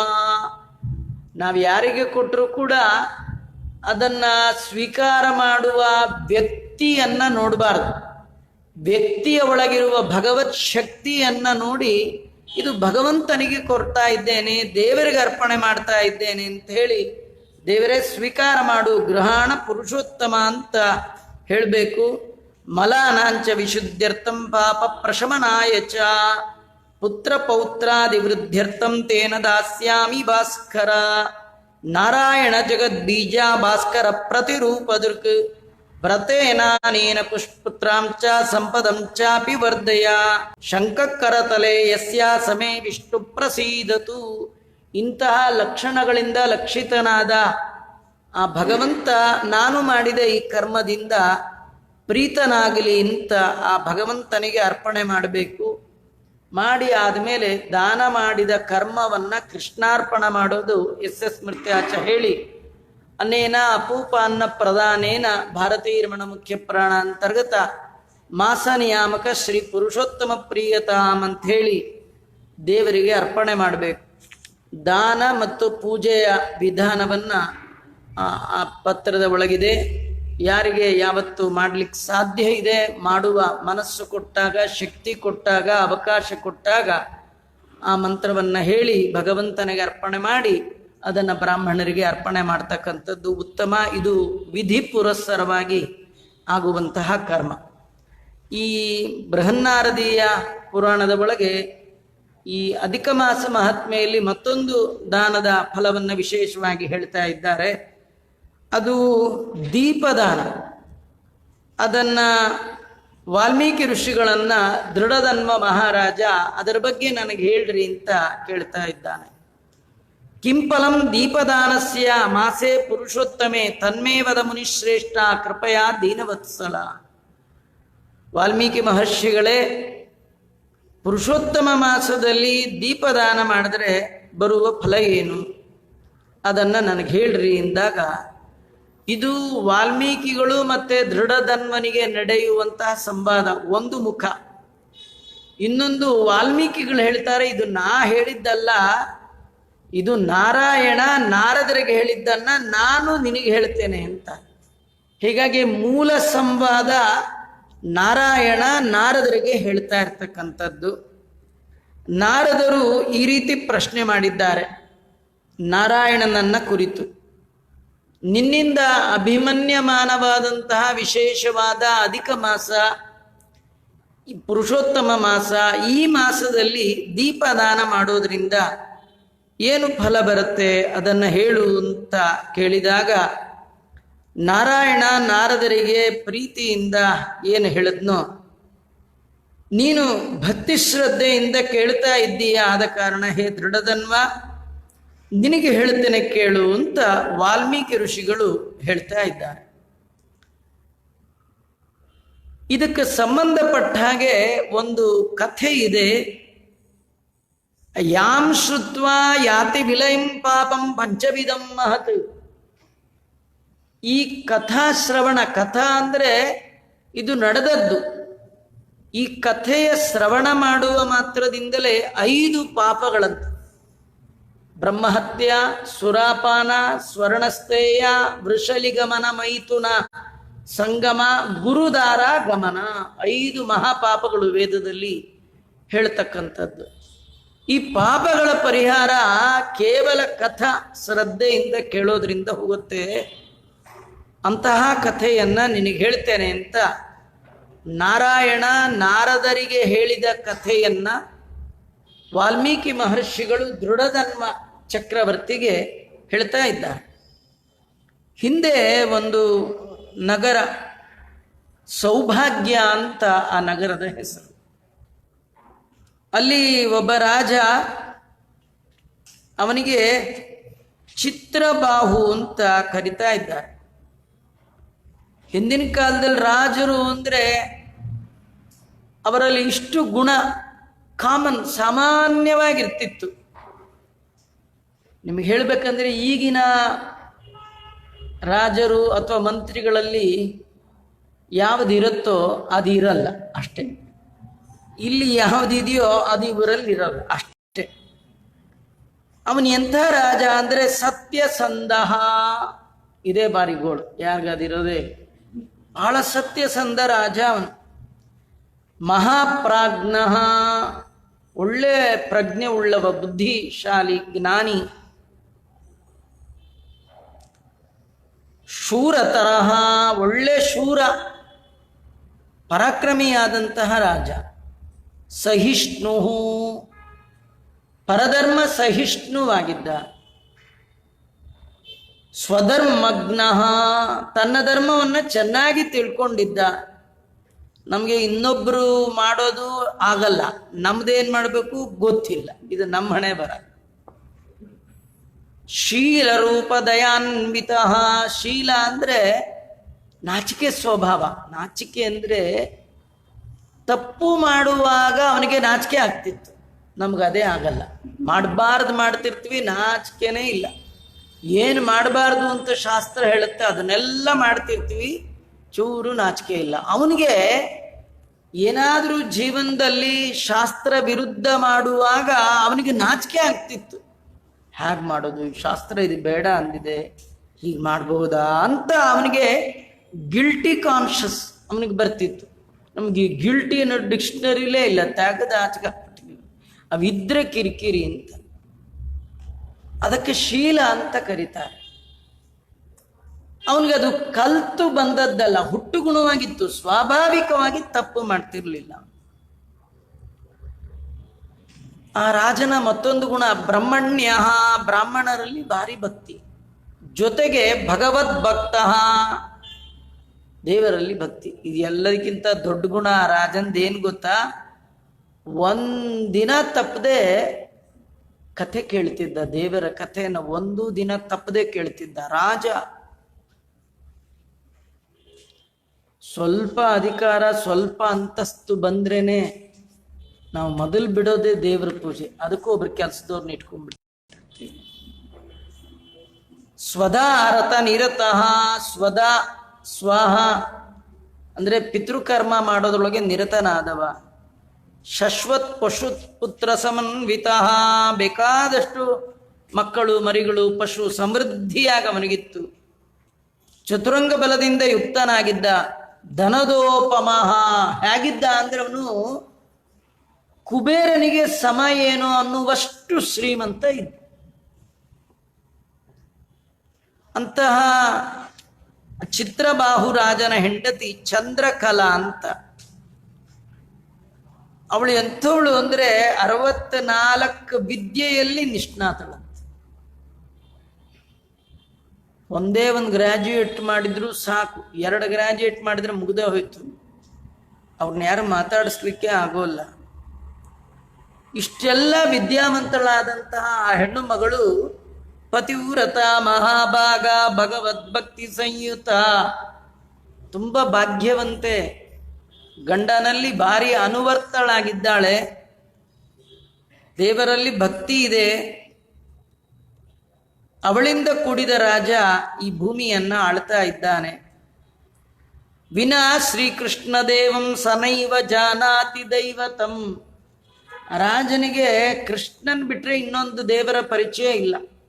ಅಂದ್ರೆ ಸರ್ವೋತ್ತಮತ್ವೇನ ಭಗವಂತನ ಆರಾಧನೆ ಮಾಡುವ ಮಹಾನುಭಾವ ಚಿತ್ರಬಾಹು ಅನ್ನುವ ರಾಜ. ಒಂದಿನ ಏಕಸ್ಮಿನ್ ದಿವಸೆ ರಾಜ ಚಿತ್ರಬಾಹುರ್ಮಹೀಪತಿ ದೃಷ್ಟ್ವಾ ಸಮಾಗತಂ ದೂರಾಗಸ್ತ್ಯಂ ಮುನಿಪುಂಗವಂ. ಒಂದಿನ ಈ ರಾಜ ದೂರದಲ್ಲಿ ಬರ್ತಾ ಇರುವಂತಹ ಅಗಸ್ತ್ಯ ಮಹಾ ಮುನಿಗಳನ್ನ ಕಂಡಿದ್ದಾನೆ. ಪ್ರಣಮ್ಯ ದಂಡವದ್ ಭೂಮೋ ವಿಧಿನಾಥಮ ಪೂಜಯತ್. ದೂರದಲ್ಲಿ ಅಲ್ಲಿ ಬರ್ತಾ ಇದ್ದಾರೆ, ಇನ್ನು ಅವ್ರ ಹತ್ರವೇ ಬಂದಿಲ್ಲ, ಇಲ್ಲೇ ಉದ್ದಕ್ಕೆ ನಮಸ್ಕಾರ ಮಾಡ್ಬಿಟ್ಟ. ಹಾಗೆ ಮಾಡ್ಬೇಕಂತ ನಾವು ಮನೆಗೆ ಬಂದರೂ ಮಾಡಲ್ಲ, ಕಡೆಗೆ ಮನೇಲಿರೋ ನಮಸ್ಕಾರ ಮಾಡೋದು, ನಮಸ್ಕಾರ. ಅವ್ರು ಹೇಳೋದು ನೋಡಿದ್ರೆ ನಾವೇ ಹೊರಟು ಹೋಗ್ಬಿಡೋಣ ಅನ್ಸುತ್ತೆ. ಅಷ್ಟು ಹೇಳಿ ಕಡೆಗೆ ಏನು ಮಾಡಿದ್ರು ಮಾಡಲ್ಲ. ಕಡೆಗೆ ಆ ಮಗುನ್ ತೆಗೆದು ತಲೆ ರಪ್ಪ ನೆಲಕ್ಕೆ ಕೊಡಿಸಿ ಆಚಾರ ಆಶೀರ್ವಾದ. ಇಂಥ ಮಾಡೋ ಆಶೀರ್ವಾದ ಹೆಂಗೆ ಮಾಡಿದ್ರಿ? ಯಾವಾಗಲೂ ಗುರುಗಳು ಹಿರಿಯರು ಕಣ್ಣಿಗೆ ಬಿದ್ದ ತಕ್ಷಣ ನಮಸ್ಕಾರ ಮಾಡ್ಬೇಕಂತ, ಅದು ಸ್ವಾಭಾವಿಕವಾಗಿ ಬಂದಿರ್ಬೇಕಂತ. ಸ್ವಿಚ್ ಹಾಕಿ ಅರ್ಧ ಗಂಟೆ ಆದ್ಮೇಲೆ ಫ್ಯಾನ್ ತಿರುಗಿದ್ರೆ ಸರಿ ಇಲ್ಲ ಅಂತ ಅರ್ಥ. ಹೇಳಿ ಅರ್ಧ ಗಂಟೆ ಆದ್ರೂ ನಮಸ್ಕಾರ ಮಾಡಿದ್ರೆ ಸರಿ ಇಲ್ಲ ಅಂತ ಅರ್ಥ ಅಲ್ವಾ? ಅದರಿಂದ ಹೇಳಬೇಕಾದ್ದಿಲ್ಲ, ಹಾಗೆ ನಮಸ್ಕಾರ ನೋಡ್ದ. ಇದು ನೋಡಿ ಎಷ್ಟು ದೊಡ್ಡ ರಾಜ, ಕುಬೇರನಷ್ಟು ಶ್ರೀಮಂತ. ಒಬ್ಬ ಬ್ರಾಹ್ಮಣ ದೂರದಲ್ಲಿ ಬರ್ತಿದ್ರೆ ಅಗಸ್ತ್ಯರನ್ನು ನೋಡಿ ಉದ್ದಕ್ಕೆ ನಮಸ್ಕಾರ ಮಾಡಿದ. ಕ್ರಮಬದ್ಧವಾದ ಪೂಜೆಯನ್ನ ಮಾಡಿದ, ಒಳ್ಳೆ ಆಸನವನ್ನ ಕೊಟ್ಟ. ಅವರ ಮುಂದೆ ವಿನಯದಿಂದ ಬಗ್ಗಿ ಬಾಗಿ ಕೆಳಗೆ ಕುಳಿತು ಆ ಮುನಿಗಳನ್ನ ಮಾತಾಡಿಸ್ತಾ ಇದ್ದಾನೆ. ಹೇಗೆ ಮಾತಾಡಿಸ್ಬೇಕು? ಮನೆಗೆ ಯಾರು ದೊಡ್ಡವ್ರು ಬಂದ್ರೆ ಹೇಗೆ ಮಾತಿಗೂ ಬರೀ ಕೆಲವರು ಮಾತೇ ಆಡಲ್ಲ. ಯಾರು ಬಂದ್ರೆ ಈ ಕಡೆ ಬಾಗಿಲಿಂದ ಹೊಟ್ಟೆ ಹೋಗ್ಬಿಡ್ತಾರೆ. ಸುಮ್ಮನೆ ಬೇಡ ಬೇಡ ಮಾತಾಡಿದ್ರೆ ಪ್ರಾಬ್ಲಮ್, ಯಾರ ಹತ್ರ ಮಾತಾಡ ಹಂಗ ಆಗ್ಬಾರ್ದು. ಮನೆಗೆ ಬಂದವ್ರಿಗೆ ಒಳ್ಳೊಳ್ಳೆ ಮಾತಾಡ್ಬೇಕಂತ, ಮಾತು ತುಂಬಾ ಒಳ್ಳೆ ಮಾತುಗಳು ಆಡ್ಬೇಕಂತ. ಈ ರಾಜ ಅಂತಾನೆ, ಅದ್ಯಮೇ ಸಫಲಂ ಜನ್ಮ ಹೃದಯಮೇ ಸಫಲಂ ದಿನಂ, ಅದ್ಯಮೇ ಸಫಲಂ ರಾಜ್ಯಂ ಅದ್ಯಮೇ ಸಫಲಂ ಗೃಹಂ. ಇವತ್ತು ನನ್ನ ಜನ್ಮ ಸಾರ್ಥಕ ಆಯಿತು ಅಂದ. ಇವತ್ತು ನನಗೆ ನಿಜವಾಗಿ ಶುಭ ದಿನ ಅಂದ.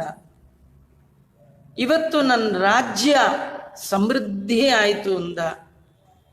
ಇವತ್ತು ನನ್ನ ಮನೆ ಒಳ್ಳೆ ಮನೆ ಕಟ್ಟದ್ದಕ್ಕೂ ಸಾರ್ಥಕ ಆಯಿತು. ಯಾಕಂದ್ರೆ ಯಸ್ತ್ವಂ ಸಮಾಗತೋ ಮೇ ಅದ್ಯ ಗೃಹೇ ಶ್ರೀ ಕೃಷ್ಣ ಸೇವಕ, ಕೃಷ್ಣನ ಭಕ್ತರಾದ ನೀವು ನಮ್ಮ ಮನೆಗೆ ಬಂದ್ರಲ್ಲ, ಆದ್ರಿಂದಾಗಿ ಇವತ್ತು ನನ್ನ ಜನ್ಮ, ನನ್ನ ಮನೆ, ನನ್ನ ವಂಶ, ನನ್ನ ರಾಜ್ಯ ಎಲ್ಲ ಸುಭಿಕ್ಷ ಆಯಿತು ನಿಮ್ಮಿಂದಾಗಿ. ಇದರಲ್ಲೂ ನಮಗೊಂದು ಸಂದೇಶ ಇದೆ. ಮನೆ ಕಟ್ಟಿದ ಸಾರ್ಥಕ ಆಗಬೇಕಾದ್ರೆ, ನಮ್ಮ ಜನ್ಮ ಸಾರ್ಥಕ ಆಗಬೇಕಾದ್ರೆ, ನಮ್ಮ ಹಿರಿಯರು ಸಂತೋಷದಿಂದ ನಮ್ಮನ್ನು ಹರಿಸ್ಬೇಕಾದ್ರೆ, ನಮ್ಮ ಮನೆಗೆ ಆಗಾಗ ಆಗಾಗ ದೊಡ್ಡವ್ರು ಬರ್ತಾ ಇರಬೇಕು. ದೊಡ್ಡವರೇನೋ ಬರ್ಲಿಕ್ಕೆ ಸಿದ್ಧ, ನಾವೇ ಮನೇಲಿ ಇರಲ್ವಲ್ಲ. ನಾವು ಮನೇಲಿ ಯಾಕಿರಲ್ಲ ಅಂದ್ರೆ ಯಾರು ಬಂದ್ಬಿಡ್ತಾರೆ ಅಂತಾನೆ ಮನೇಲಿ ಇರಲ್ಲ. ಹೋಗ್ಲಿ ಸಾಟರ್ಡೆ ಸಂಡೇ ಅಯ್ಯೋ ವೀಕೆಂಡ್ ಅಂತ ವೀಕ್ ಆಗ್ಲಿಕ್ಕೆ ಎಲ್ಲೋ ಹೋಗಿರ್ತೀವಿ ಅಲ್ವಾ. ಹಿಂದಿನ ಕಾಲದಲ್ಲಿ ಯಾರು ಬರ್ತಾರ ಮನೆಗೆ ಅಂತ ಮನೇಲಿ ಒಬ್ರು ಯಾವಾಗ್ಲೂ ಇರ್ತಿದ್ರು, ಅವಳಿಗೆ ಗೃಹಿಣಿ ಅಂತ ಕರಿತಿದ್ರು.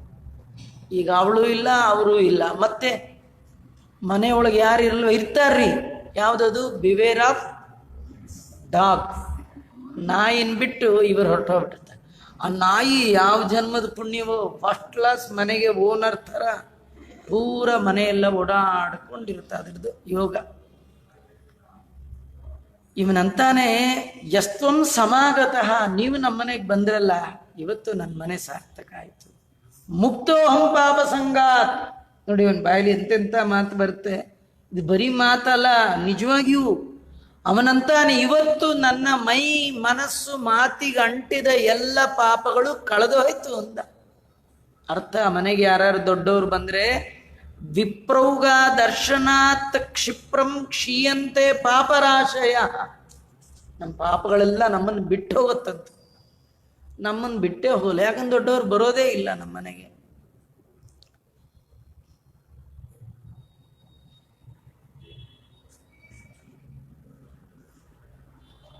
ಅವನಂತಾನೆ, ನೀವು ನನ್ನನ್ನು ನೋಡಿದ್ರಲ್ಲ ಸಾಕಂತ. ನೀವು ನನ್ನನ್ನು ಒಂದು ದಯಾ ದೃಷ್ಟಿಯಿಂದ ನಮಸ್ಕಾರ ಮಾಡಿದಾಗ ನೋಡಿದ್ರಲ್ಲ, ನಮ್ಮ ಮನೆಗೆ ಬರುವಾಗ ನನ್ನ ನೋಡಿದ್ರಲ್ಲ ಸಾಕಂತ. ಇದು ದೊಡ್ಡವರ ದೃಷ್ಟಿ ಬೀಳೋದು. ರಾಯರ ದೃಷ್ಟಿಯನ್ನು ನಾವು ಹೇಳ್ತೀವಿ ಅಘಾದ್ರಿ ಸಂಭೇದನ ದೃಷ್ಟಿ ವಜ್ರ. ಅಗಸ್ತ್ಯರ ದೃಷ್ಟಿ, ಅವರ ದೃಷ್ಟಿ ಬಿತ್ತು. ಇವನಂದ, ನನ್ನ ಪಾಪ ಎಲ್ಲ ಹೋಯ್ತು. ಇದಕ್ಕಿಂತ ತುಂಬ ಉತ್ತಮವಾದ ಮಾತು ಅವನಾಡ್ತಾನೆ. ಅವನೇನಂತಾನೆ ರಾಜ, ತುಭ್ಯಂ ಸಮರ್ಪಿತಂ ರಾಜ್ಯಂ ರಾಜಾಶ್ವರಥ ಸಂಯುತಂ. ನೀವು ನಮ್ಮ ಮನೆಗೆ ಬಂದಿದ್ದೀರಿ ಇವತ್ತು ಅಗಸ್ತ್ಯರೇ, ಇಡೀ ರಾಜ್ಯ, ಈ ಕೋಶ, ಈ ಸಂಪತ್ತು ಎಲ್ಲ ನಿಮ್ಮ ಪಾದದಲ್ಲಿಟ್ಟಿದ್ದೇನೆ. ನಾನು ನಿಮ್ಮ ದಾಸ. ಇದೇ ಸರ್ವ ಸಮರ್ಪಣೆ ಸದುಪಾಯ. ದೇವರನ್ನು ಹೊಂದುವ ಬಯಕೆ ಇದ್ದವ ನಂಗಿಷ್ಟು ದೇವರೇ ನಿಂಗಿಷ್ಟು ಅಂತ ಕೊಟ್ರಾಗಲ್ಲ. ನಂದೇನದೋ ನಿಂದೇ ಇದೆಲ್ಲ ಅಂತ ಸರ್ವಸ್ವ ಸಮರ್ಪಣೆ ಮಾಡಬೇಕಂತ. ಹಿಂದಿನ ಕಾಲದಲ್ಲಿ ರಾಜರಿಗೆ ಅತುಲವಾದ ಐಶ್ವರ್ಯ, ಎಂದೆಂದು ಎಂದೆಂದು ಕಡಿಮೆ ಆಗದ ಸಂಪತ್ತು ನಿಮಗೆ ಬೇಕು ಅಂತ ಆಸೆ ಇದ್ರೆ ನೀವು ಸಂಪತ್ತನ್ನು ಸಜ್ಜನರಲ್ಲಿ ಸಮರ್ಪಣೆ ಮಾಡುವ ಅಭ್ಯಾಸ ಮಾಡ್ಕೊಳ್ಳಿ. ಸಂಪತ್ತು ಕರಗೋದೇ ಇಲ್ಲ. ಯಾಕೆ? ಕೊಟ್ಟುದ ಮರಳಿ ತನಗರ್ಪಿಸಲು ಅವನೇನ್ ಮಾಡ್ತಾನೆ, ಅನಂತ ಮಡಿ ಮಾಡಿ ಕೊಡುವ ಅಕ್ಷಯಂ ಕರ್ಮ ಯಸ್ಮಿನ್ ಪರೇ ಸ್ವರ್ಪಿತಂ ಪ್ರಕ್ಷಯಂ ಯಾಂತಿ ದುಃಖಾನಿಯನ್ನಾಮತಃ. ದುಃಖವನ್ನ ಕಳಿತಾನೆ, ಸಂಪತ್ತನ್ನ ಅಕ್ಷಯ ಮಾಡ್ತಾನೆ. ಆ ನಿಟ್ಟಿನಲ್ಲಿ ಈ ರಾಜ ತನ್ನ ಸರ್ವಸ್ವವನ್ನು ಅಗಸ್ತ್ಯರ ಪಾದ ತಳಕ್ಕೆ ಅರ್ಪಣೆ ಮಾಡ್ತಾ, ವೈಷ್ಣವೋಸಿ ಮುನಿಶ್ರೇಷ್ಠ ನಾಸ್ತ್ಯ ದೇಯಂ ಮಯಾ ತವ ಮೇರುತುಲ್ಯಂ ಭವೇತ್ ಸ್ವಲ್ಪಂ ವೈಷ್ಣವಾಯ ಸಮರ್ಪಿತಂ. ಅವನಂತಾನೆ, ನೀವು ವಿಷ್ಣು ಭಕ್ತರು, ವೈಷ್ಣವ ಆಸಿ, ನೀವು ವಿಷ್ಣು ಭಕ್ತರು, ನಿಮಗೆ ನಾನು ಕೊಡುವಂಥದ್ದು ಏನಿಲ್ಲ. ಯಾಕಂದ್ರೆ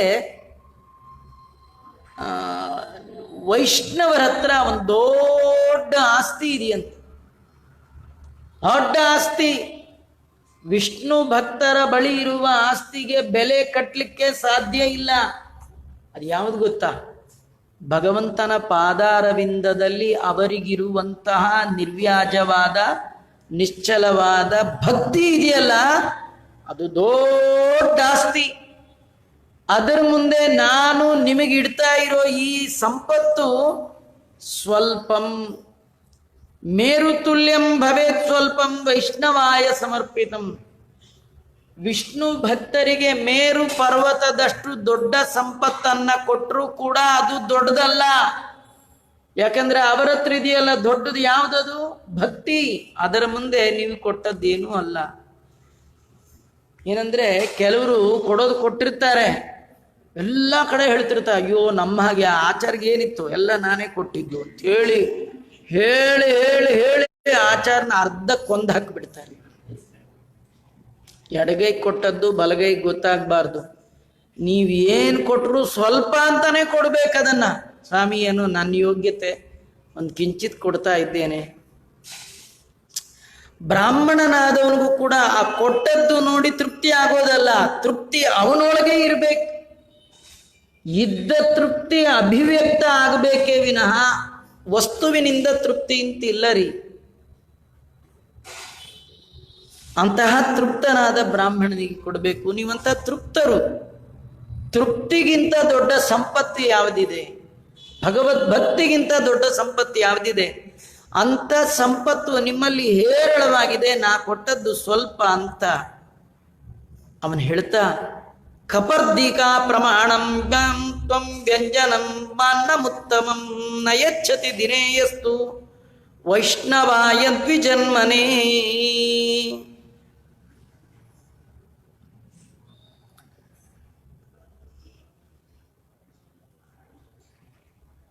ಯಾವ ದಿನ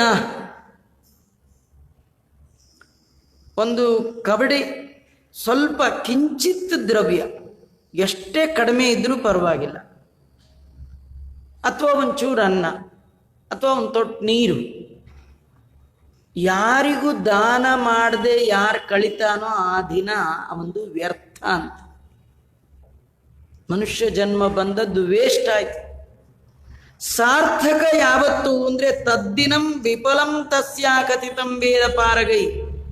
ವೇದವನ್ನು ಬಲ್ಲಂತಹ ಜ್ಞಾನಿಗಳು ಹೇಳ್ತಾರೆ, ಮನುಷ್ಯ ಜನ್ಮ ಬಂದಾಗ ಯಾವ ದಿನ ಏನನ್ನು ದಾನ ಮಾಡದೆ ಆ ದಿನವನ್ನ ಕಳಿತಾನೆ, ಅದಕ್ಕಿಂತ ವ್ಯರ್ಥವಾದ ದಿನ ಮತ್ತೊಂದು ದಿನ ಇಲ್ಲೇ ಇಲ್ಲ. ಏನಾದ್ರೂ ದಾನ ಮಾಡು, ಏನಾದ್ರೂ ಕೊಡು. ಕಡೆಗೆ ಏನು ಕೊಡಕ್ಕಾಗ್ದಿದ್ರು ಹಿಂದೆಲ್ಲ ಗೋಗ್ರಾಸ ಅಂತ ಕೊಡೋರು, ಒಂದು ಗೋವಿಗೆ ಏನಾರು ಒಂಚೂರು. ಕಡೆಗೆ ಏನಿಲ್ಲ, ನೀವು ತಿನ್ನಲ್ಲ ಅಂತ ಬಿಟ್ಟು ತರಕಾರಿ ಸಿಪ್ಪೆನಾರು ಹಾಕಿ ಕೃಷ್ಣಾರ್ಪಣ ಅಂದಿರು. ಈಗ ಸಿಪ್ಪೆ ಇದ್ರಲ್ಲ, ಹಸಿ ಕಸ ಒಣ ಕಸ ಅಂತ ಹೇಳಿ ಜೊತೆಗೆ ನಮ್ಮನ್ನು ಕಸ ಮಾಡಿ ತಲೆ ತುಂಬ ಕಸ ಕಸ ಕಸ. ಅದು 8-8:30 ನೀವು ಸ್ನಾನ ಮಾಡಿ ದೇವ್ರ ಪೂಜೆ ಕೂತ್ಕೋಬೇಕು, ಹಾಗೆ ಕಸದ ಗಾಡಿ ಬರಬೇಕು, ಕಸ ಕಸ ಎಲ್ಲ ತಲೆ ಎಲ್ಲ ಕಸ ಆಗ್ತದೆ. ನಿಜ ಹೇಳ್ಬೇಕಂದ್ರೆ ಕಸ ಬೆಳಗ್ಗೆ ಆಗುವಾಗ ಇರಬಾರ್ದು. ರಾತ್ರಿ ಬಿಸಾಕ್ಬಿಟ್ರೆ ಕಸ ಬೆಳಗ್ಗೆ ಫ್ರೆಶ್ ಆಗಿ ಏಳ್ಬೋದು. ಇಲ್ದೇ ಬೆಳಗ್ಗೆ ಏಳುವಾಗಲೇ ಕಸದ ತಲೆ ಒಳಗೆ ಹೇಳ್ತೀವಿ ನಾವು. ಅಲ್ಲಿ ದೇವ್ರ ಧ್ಯಾನ ಮಾಡ್ಲಿಕ್ಕೆ ಬಹಳ ಕಷ್ಟ. ಇದೆಲ್ಲ ನಮ್ಮ ಹಣೆ ಬರ. ಆದ್ರಿಂದ ವಿಷ್ಣು ಭಕ್ತರಾದ ನಿಮಗೆ ಬಹಳ ದೊಡ್ಡ ಗುಣ ನಿಮ್ಮಲ್ಲಿದೆ, ಭಗವದ್ಭಕ್ತಿ. ತೇಷಾಂ ಸಂಭಾವನಾ ಕಾರ್ಯಂ ವಾಂಗ್ಮನ ಕಾರ್ಯಕರ್ಮ ಬಿ ಕಥಿತಂ ಮಮ ಗರ್ಗೇಣ ಗೌತಮೇನ ಸುಮಂತುನಾ. ನಿಮ್ಮಂಥ ಉತ್ತಮ ಸಜ್ಜನರು ಮನೆಗೆ ಬಂದಾಗ ಕಾಯಕ ವಾಚಿಕ ಮಾನಸಿಕವಾಗಿ ಅವರನ್ನು ಸತ್ಕಾರ ಮಾಡಬೇಕು. ದುಡ್ಡು ಕೊಟ್ಟು ಸತ್ಕಾರ ಮಾಡಿದ್ರೆ ಅದ ಪ್ರಯೋಜನ ಆಗಲ್ಲ. ಅವ್ರು ಏನು ಸೊಂಟಕ್ಕೆ ಇಟ್ಕೊಂಡು ಹೋಗಲ್ಲ. ಅವರು ಅಗಸ್ತ್ಯರಿಗೆ ರಾಜ್ಯ ಕೊಟ್ಟರೆ ಅವರನ್ನು ಸೊಂಟಕ್ಕೆ ಇಟ್ಕೊಂಡು ಹೋಗ್ತಾರ? ಅಲ್ಲೇ ಬಿಟ್ಟು ಹೋಗ್ತಾರೆ. ನೀವೆಲ್ಲ ವ್ಯಾಸರಾಜರ ಕಥೆ ಗೊತ್ತಿದೆ. ಕೃಷ್ಣದೇವರಾಯನಿಗೆ ಕುಹಯೋಗ ಬಂತು. ಆ ಕಾಲದಲ್ಲಿ ಯಾರ ಸಿಂಹಾಸನದಲ್ಲಿ ಕೂತಿರ್ತಾನೆ ಅವನು ಸಾಯ್ತಾನೆ. ರಾಜ ಬಹಳ ವಿಚಲಿತನಾದ. ಸ್ವಾಮಿಗಳಲ್ಲಿ ಬಂದು ಕೇಳ್ದ. ಸ್ವಾಮಿಗಳಂದ್ರು, ನೀ ಯಾಕೆ ಯೋಚನೆ ಮಾಡ್ತೀಯ, ನಾ ಕೂಡ್ತೀನಿ ಆ ಟೈಮಲ್ಲಿ ಅಂತ. ಆ ಟೈಮಲ್ಲಿ ಕೂತರು. ಕುಹು ಆ ಯೋಗ ಬಂತು. ತಮ್ಮ ಕಾವಿ ಶಾಟಿಯನ್ನು ಹಾಕಿದ್ರು. ಅದು ದಗ್ಧ ಆಯಿತು. ಕಣ್ಣೆದುರು ರಾಜ ನೋಡ್ದ. ಅದು ಮುಗಿತು, ಗಳಿಗೆ ಮುಗಿತು. ರಾಜ ಗುರುಗಳಲ್ಲಿ ಬಂದು ಹೇಳ್ತಾನೆ, ಬೇಕಾದಾಗ ಕೊಡೋದು, ಬೇಡವಾದಾಗ ಇಳಿಯೋದು ಇದು ಲಕ್ಷಣ ಅಲ್ಲ. ಕೂತವನಿಗೆ ಆ ಸೀಟನ್ನು ಕಾಪಾಡಿಕೊಳ್ಳುವ ಯೋಗ್ಯತೆ ಇರಬೇಕು. ಎಂಥ ಕಷ್ಟ ಕಾಲದಲ್ಲಿಯೂ ಕೂಡ ಅದನ್ನು ಕಾಯುವ ಶಕ್ತಿ ಇದ್ದವ್ರು ಕೊಡಬೇಕು.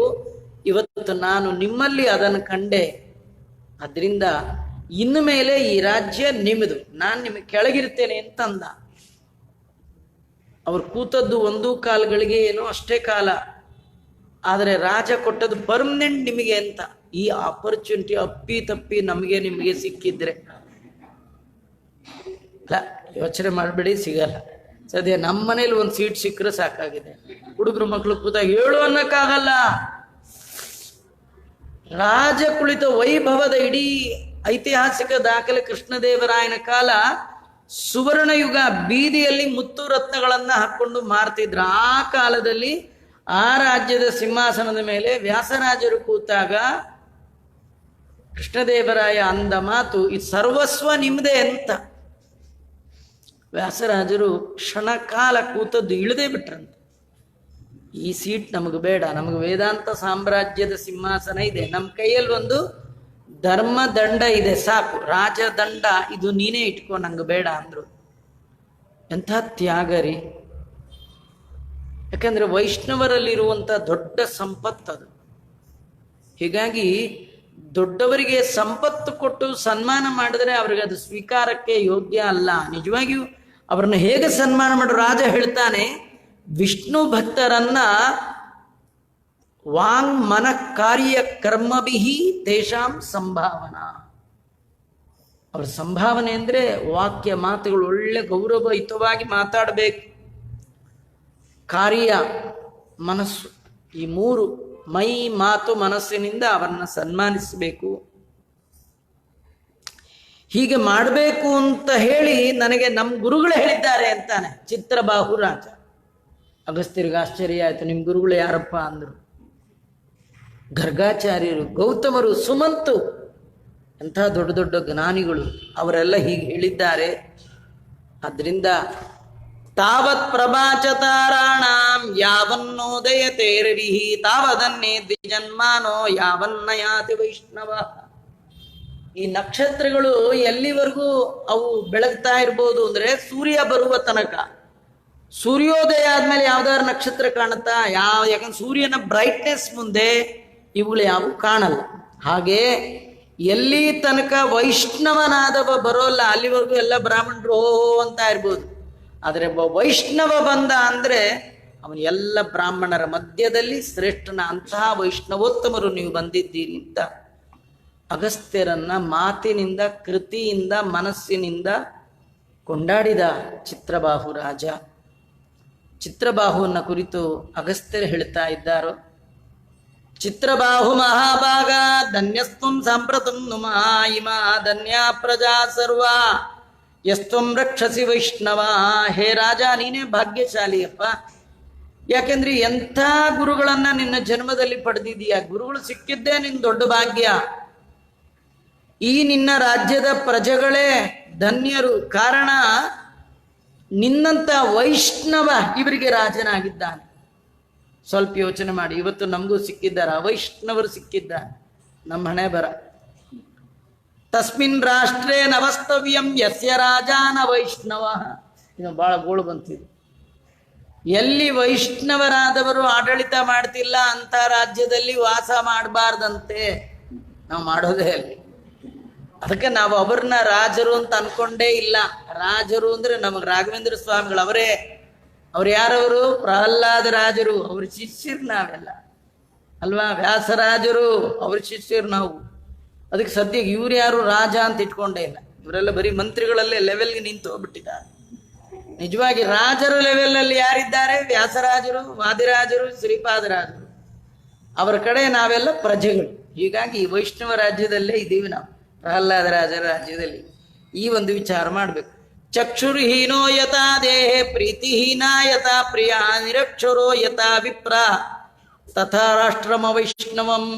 ಅಗಸ್ತ್ಯರು ಹೇಳ್ತಾ ಇದ್ದಾರೆ, ಕಣ್ಣು ಇಲ್ಲದ ದೇಹ ಎಲ್ಲ ಇದೆ ಸರ್, 2 ಕಣ್ಣು ಕಾಣಲ್ಲ, ಮತ್ತೇನು ಮಾಡ್ಬೇಕು? ಅವ್ನು ಕಟ್ಕೊಂಡು ಹೇಗೋ ಹೆಂಡತಿ ಅಡುಗೆ ಮಾಡ್ತಾಳೆ, ಊಟ ಬಡಿಸ್ತಾಳೆ, ಮನೆ ಕೆಲಸ ಎಲ್ಲ ಮಾಡ್ತಾಳೆ, ಗಂಡನ್ ಕಂಡ್ರ ಆಗಲ್ಲ, ಏನು ಮಾಡ್ಬೇಕು ಕಟ್ಕೊಂಡು?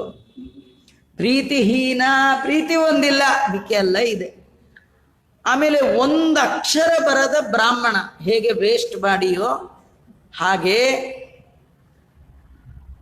ಅವೈಷ್ಣವರಿಂದ ಕೂಡಿರ್ತಕ್ಕಂಥ ರಾಜ್ಯ ವ್ಯರ್ಥವಾಗಿಲ್ಲ. ಅಂತ ಕಡೆ ವಾಸ ಮಾಡಬಾರ್ದು. ಮತ್ತೆ ಹೇಳ್ತಾ ದಂತಹೀನೋ ಯಥಾ ಹಸ್ತಿ ಪಕ್ಷಹೀನೋ ಯಥಾ ಖಗ. ರೆಕ್ಕೆ ಇಲ್ಲದ ಹಕ್ಕಿ ಹೇಗೆ ವ್ಯರ್ಥವೋ, ಹಲ್ಲಿಲ್ಲದ ಆನೆ ಹೇಗೆ ವೇಸ್ಟೋ. ಅಂದ್ರೆ ಈಗ ಆನೆ ಏನು ಸಿಕ್ಕರು ತೊಗೊಂಡೋಗ್ಬಿಡ್ತಾರ್ರಿ. ಹಲ್ಲಿಲ್ಲದೆ ಇದ್ರು ಪರವಾಗಿಲ್ಲ, ತಿಳ್ಕೊಂಡು ಹೋಗೋ ಜನ ಕೆಟ್ಟ ಜನ ಇದ್ದಾರೆ. ದ್ವಾದಶಿ ದಶಮಿ ವಿದ್ಧ, ಇದು ಬಹಳ ಮುಖ್ಯ. ದಶಮಿಯಿಂದ ಕೂಡಿದ ದ್ವಾದಶಿ ಅದು ಪ್ರಯೋಜನ ಇಲ್ಲ. ತಥಾರ ಅಕ್ರಮ ವೈಷ್ಣವಂ, ಹೀಗೆ ದರ್ಭಹೀನ ಯಥಾ ಸಂಧ್ಯಾ. ಸಂಧ್ಯಾ ವಂದನೆ ಮಾಡುವಾಗ ದರ್ಭೆ ಇಲ್ಲ ಅಂದ್ರೆ ಸಂಧ್ಯಾ ವಂದನೆ ವೇಸ್ಟ್. ಅದಕ್ಕೆ ಪವಿತ್ರ ದುಂಗ್ರ ಹಾಕ್ಕೊಂಡಿರ್ಬೇಕು, ಇಲ್ಲ ಬದಲಿ ತುಳಸಿ ಹಾಕೋಬೇಕು. ಇಲ್ಲ ದರ್ಭೆ ಇಲ್ಲ, ನನ್ನ ಕೈಯಲ್ಲಿ ತಪ್ಪು ಮಾಡ್ತಾ ಇದ್ದೇನೆ ಅನ್ನುವ ಭಾವನೆಯಾದರೂ ಇರಬೇಕು. ನಾ ಮಾಡಿದ್ದೆ ಸರಿ ಅನ್ಕೊಂಡವ್ರು ಗೋವಿಂದ. ತಿಲಹೀನಂಚ ತರ್ಪಣಂ, ಎಳ್ಳಿಲ್ಲ ತರ್ಪಣ. ವೃತ್ತ್ಯರ್ಥಂ ದೇವ ಸೇವಾಚ ತಥಾ ರಾಷ್ಟ್ರಮ ವೈಷ್ಣವಂ. ಇದೇ ಒಂದು ವೃತ್ತಿ ಅಂತ ಹೇಳಿ ಪೂಜಾದಿಗಳನ್ನ ಇವೆಲ್ಲ ಹೇಳ್ತಾ ಇದ್ದಾರೆ. ಸರಾಜ ಪ್ರೋಚ್ಯತೆ ಸರ್ಭಿಃ ಕೃಷ್ಣ ಪದಾಶ್ರಯ ತದ್ರಾಷ್ಟ್ರಂ ವರ್ಧತೆ ನಿತ್ಯಂ ಸುಖಿ ಭವತಿ ತತ್ಪ್ರಜಾ. ಯಾರು ದೇಶವನ್ನ ಆಳುವಂತಹ ರಾಜ ಭಗವಂತನ ಪಾದವನ್ನ ನಂಬಿ ರಾಜ್ಯವನ್ನ ನಡೆಸ್ತಾ ಇದ್ದಾನೆ, ಆ ರಾಷ್ಟ್ರ ನಿತ್ಯದಲ್ಲಿ ಸುಭಿಕ್ಷವಾಗಿರ್ತಕ್ಕಂಥದ್ದು, ಅವನ ಪ್ರಜೆಗಳೇ ಸುಖಿಯಾಗಿರ್ತಕ್ಕಂಥದ್ದು. ದೃಷ್ಟಿಮೇ ದುಷ್ಟಿರ್ಮೇ ಸಫಲ ರಾಜನ್ ನನ್ಮಯಾತ್ವಂ ನಿರೀಕ್ಷಿತ. ಇವತ್ತು ನನ್ನ ಕಣ್ಣು ಸಾರ್ಥಕ ಆಯಿತು ಅಂತ ಅಗಸ್ತ್ಯರು. ಯಾಕೆಂದ್ರೆ ನಿನ್ನ ನೋಡಿದ್ನಲ್ಲ, ನಿನ್ನಂತ ವೈಷ್ಣವ ರಾಜ, ಇಡೀ ಪ್ರಜೆಗಳನ್ನೆಲ್ಲ ವೈಷ್ಣವರನ್ನಾಗಿ ಮಾಡಿದ್ದೀಯಾ ನೀನು. ಇಂಥ ನಿನ್ನ ನೋಡಿ ನನ್ನ ಕಣ್ಣು ಅದು ಆನಂದ ಆಯಿತು ಅಂತ ಹೀಗೆಲ್ಲ ಹೇಳ್ತಾ ಇದ್ದಾರೆ. ಇಷ್ಟು ಪರಸ್ಪರ ಮಾತಾಡಿದ್ರು. ಮಾತಾಡಿದ ಮೇಲೆ ಅಗಸ್ತ್ಯರು ಬಂದರು, ಕೆಲಸ ಮುಗೀತು, ಆಶೀರ್ವಾದ ಮಾಡಿದ್ರು, ಹೊರಟ್ರು. ಏನು ಬೇರೆ ಏನು ಕೆಲಸ ಇರಲಿಲ್ಲ. ಹೊರಡೋ ಕಾಲಕ್ಕೆ ಇತ್ಯುಕ್ತ ಗಂತುಗಾಂ ತಮಸ್ತ್ಯಂ ಮುನಿಪುಂಗವಂ ನನಾಮ ಪರಯ ಭಕ್ತ್ಯಾ ಮಹಿಷಿ ಸಾ ಪತಿವ್ರತ. ಅಗಸ್ತ್ಯರು ಹೊರಟಿದ್ದಾರೆ. ಹೊರಡೋ ಕಾಲಕ್ಕೆ ಅವಳು ಹೆಂಡತಿ, ಚಿತ್ರಬಾಹು ರಾಜನ ಹೆಂಡತಿ, ಅವಳು ಬಂದು ನಮಸ್ಕಾರ ಮಾಡ್ತಾ ಇದ್ದಾಳೆ. ಅವಳು ನಮಸ್ಕಾರ ಮಾಡಿದಾಗ ಅಗಸ್ತ್ಯರು ಆಶೀರ್ವಾದ ಮಾಡಿದ್ದಾರೆ. ಅವೈದವ್ಯಂ ಸದಾ ತೇಸ್ತು ಭಕ್ತ್ಯಾ ಭಜಪತಿಂ ಶುಭೇ. ನಿನಗೆ ಅವೈಧವ್ಯ ಎಂದೂ ಕೂಡ ಪತಿ ವಿಯೋಗ ಬಾರದೇ ಇರಲಿ. ಭಕ್ತಿಯಿಂದ ಪತ್ಯಂತರ್ಗತ ಪರಮಾತ್ಮನ ಚಿಂತನೆ ಮಾಡು. ಭಗವಂತನ ಪಾದಾರವಿಂದದಲ್ಲಿ ನಿನ್ನ ಭಕ್ತಿ ದೃಢವಾಗಲಿ ಅಂತ ಆಶೀರ್ವಾದ ಮಾಡಿದ್ದಾರೆ. ಇತ್ತಂ ಆಶೀರ್ದದಾನಂತಂ ಭೂಯ ಪ್ರಾಮಹೀಷಿ ಪ್ರತಿ ಮಹೀಪತಿ ಬದ್ಧಾಂಜಲಿ ಪುಟೋ ಭೂತ್ವಾ ವಿನಯಾನತ ಕಂದರ. 2 ಕೈ ಮುಗಿದು ನಿಂತಿದ್ದಾರೆ ದಂಪತಿಗಳು. ಆಗ ಚಿತ್ರಬಾಹು ಕೇಳ್ತಾ ಇದ್ದಾನೆ, ಸ್ವಾಮಿ ನನಗೊಂದು ಪ್ರಶ್ನೆ ಇದೆ ಎಂದ. ಏನು ಅಂತ ಕೇಳ್ತಾನೆ ಅಗಸ್ತ್ಯರು. ವಿಪುಲಾಮೇ ಕಥಂ ಲಕ್ಷ್ಮೀ ಕಥಂ ರಾಜ್ಯಂ ಅಕಂಟಕಂ ಪತಿವ್ರತ ಕಥಂ ಪತ್ನಿ ಕಿಂಕೃತಂ ಸುಕೃತಂ ಮಯ. ನನ್ನ ರಾಜ್ಯದಲ್ಲಿ ಕೊರತೆ ಅನ್ನೋದೇ ಇಲ್ಲ, ಯಾವಾಗಲೂ ಸುಭಿಕ್ಷ. ಇದಕ್ಕೇನು ಕಾರಣ? ನನ್ನ ರಾಜ್ಯದ ಮೇಲೆ ಅಕ್ಕಪಕ್ಕದ ಯಾವ ರಾಜರು ಇದುವರೆಗೆ ಒಂದ್ಸತಿನೂ ಕಣ್ಣಾಕಿ ದಂಡೆತ್ತಿ ಬರಲೇ ಇಲ್ಲ. ಅಕಂಟಕವಾದ ರಾಜ್ಯ ಇದು. ಇದು ಹೇಗೆ ಸಾಧ್ಯ? ಎಲ್ಲದಕ್ಕಿಂತ ನನಗಿಂತ ಒಳ್ಳೆ ಹೆಂಡತಿ ಹೇಗೆ ಸಿಕ್ಲು? ಇಷ್ಟೆಲ್ಲ ಒಳ್ಳೆ ಹೆಂಡತಿ, ಒಳ್ಳೆ ರಾಜ್ಯ, ಒಳ್ಳೆ ಸಂಪತ್ತು, ಇದೆಲ್ಲ ಒಳ್ಳೆ ಸಿಗ್ಲಿಕ್ಕೆ ಕಿಂಕೃತಂ ಸುಕೃತಂ ಮಯ, ಏನು ಸತ್ಕರ್ಮವನ್ನ ಮಾಡಿದ್ದರ ಫಲವಾಗಿ ಭಗವಂತ ಇಷ್ಟೆಲ್ಲ ಸುಖ ಸಂಪತ್ತನ್ನ ನನಗೆ ಕೊಟ್ಟಿದ್ದಾನೆ. ಏತನ್ಮೇ ಬ್ರೂಹಿ ವಿಪ್ರೇಂದ್ರ ತವಾಹಂ ಶರಣಂಗತಃ. ನಿನ್ನಲ್ಲಿ ಶರಣು ಬಂದಿದ್ದೇನೆ, ನನಗೆ ದಯಮಾಡಿ ಇದಕ್ಕೆಲ್ಲ ಏನು ಕಾರಣ ಅಂತ ಆ ರಾಜ ಅಗಸ್ತ್ಯರನ್ನ ಕೇಳ್ತಾ ಇದ್ದಾನೆ. ಅಗಸ್ತ್ಯರು ಅವನಿಗೆ ಉತ್ತರ ರೂಪವಾಗಿ ಏನು ಹೇಳಿದ್ರು ಮತ್ತೆ ನಾಳೆ ಸೇರಿದಾಗ ನೋಡೋಣ ಅಂತ ಹೇಳ್ತಾ ಶ್ರೀಕೃಷ್ಣ ಅರ್ಪಣಮಸ್ತು. ಸರ್ವೇಂದ್ರಿಯ ಪ್ರೇರಕೇಣ ಶ್ರೀ ಪ್ರಾಣಪತಿನೇರಿತಃ ಇದವೋಚ ಮಹಂತೇನ ಪ್ರಿಯತಾಂ ಕಮಲಾಲಯಂ ದ್ವೇಷಾಸ್ತಿ.